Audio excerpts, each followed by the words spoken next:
Okay, here we go. We're going to go ahead and look at excerpts from Romeo and Juliet by William Shakespeare. Of course, Shakespeare wrote this circa 1593 or so. No one knows very specifically, but that's pretty accurate. William Shakespeare himself lived from 1564 to 1616, apparently born on April 23rd and passed away on April 23rd in 1616. He was an English poet. Most students don't know about his 154 sonnets, a playwright and actor. He actually acted. He wrote 38 plays, including Romeo and Juliet, which recounts the tragic romance of two young lovers divided by their families' ongoing feud, the Capulets and the Montagues. The following excerpts are taken from the play's prologue and its famous balcony scene. I actually had to memorize Juliet's part in the 9th grade myself. As you read, take notes on how the figurative language used throughout the passage contributes to the themes. The prologue. The chorus usually comes out on stage and recites this to the audience, and it basically gives the beginning, middle, and end of the whole play. But it's just an overview.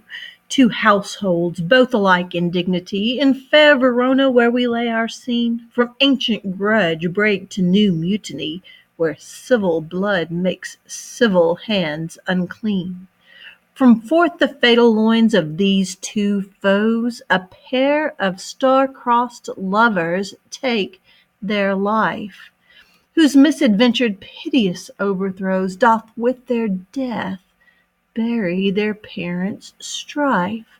The fearful passage of their death-marked love, and the continuance of their parents' rage, which naught but their love their children's in naught could remove, which both their children's in naught could remove, is now the 2 hours' traffic of our stage, the which if you with patient ears attend, what here shall miss, our toil shall strive to mend.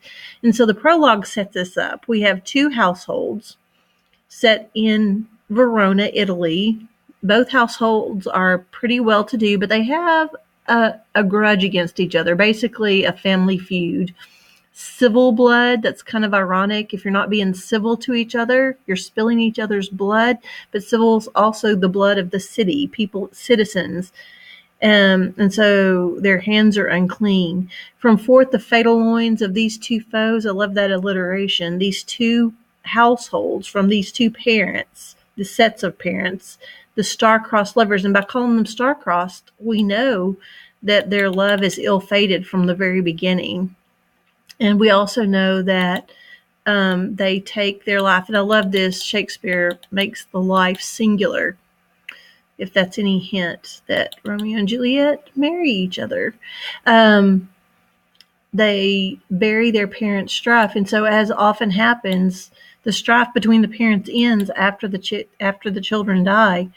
The passage of their death-marked love, how it all came down, and how the feud continues, which nothing but the children's end could remove, is now the 2 hours traffic of our stage. The players are telling you this play is going to take about 2 hours, the which if you with patient ears attend, if you'll listen to this with patient ears, what you miss here in this prologue, our toil, our performance shall strive to mend. We'll fill you in on all the details if you'll pay attention.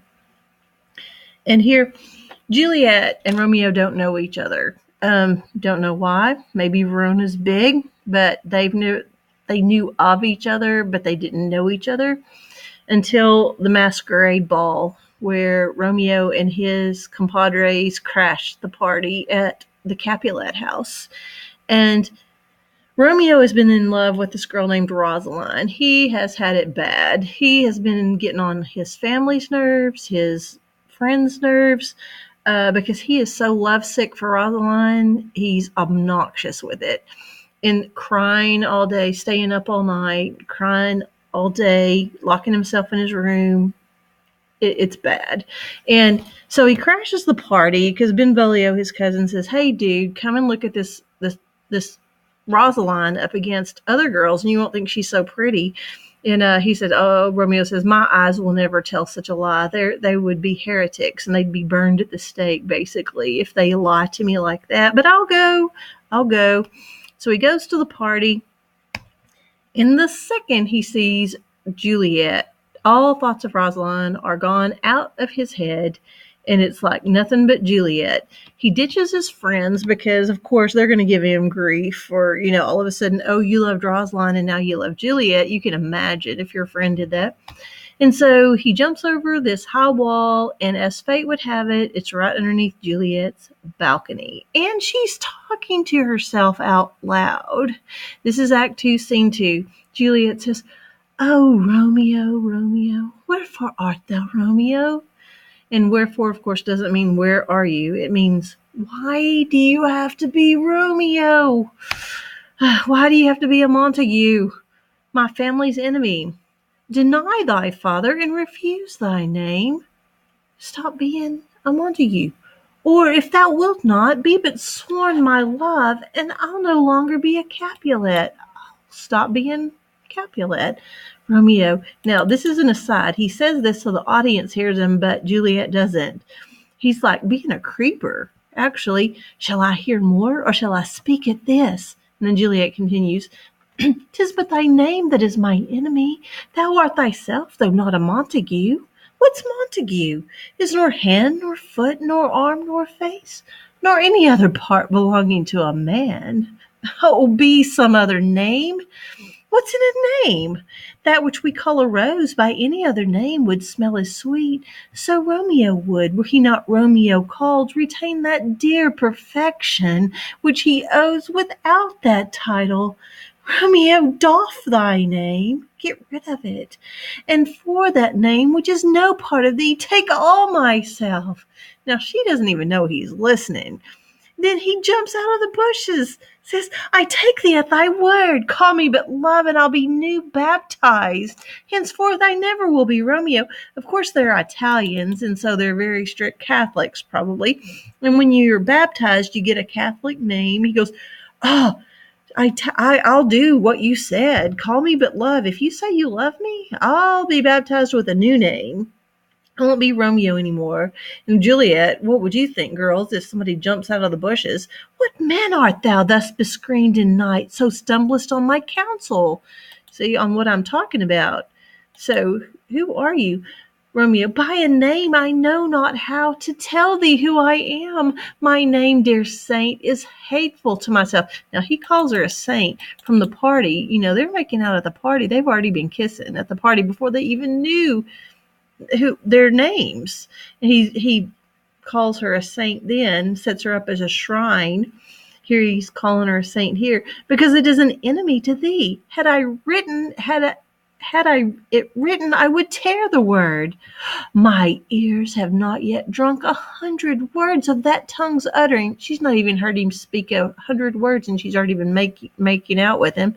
Yet I know the sound. Art thou not Romeo and a Montague? Neither, fair maid, if either thee dislike. How camest thou hither? Tell me, and wherefore? Wherefore? Not where, but why? How camest thou hither? Here? The orchard walls are high and hard to climb, and the place death, considering who thou art. If any of my kinsmen find thee here, with love's light wings did I o'erperch these walls, for stormy limits cannot hold love out, and what love can do, that dares love attempt. Therefore thy kinsmen are no stop to me. Ah, with love, how did he get over the wall? With love's light wings. Because stony limits can't hold him out, love out. What love dares attempt, therefore thy kinsmen are no stop to thee. I don't care if it's dangerous. Love brought me here. So is he a big, huge romantic? Absolutely. Okay, so there you go. There's the excerpt from Romeo and Juliet.